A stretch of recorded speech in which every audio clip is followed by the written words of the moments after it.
Okay, so this is where we had some lettuce last year.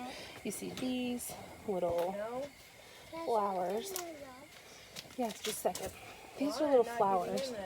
They came from here, and within them, once you pick them out, there's seeds.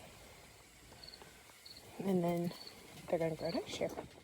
As most of you know, there was a seed shortage. It was so hard to get a hold of seeds, and especially the ones you wanted. I know the place I go, Baker Creek, they were out of a lot of things. So it's super important that what you do have, and if you really like it, save seeds from it because it grows to your climate and it's just really great. And hey, they're free also, so you can't beat that.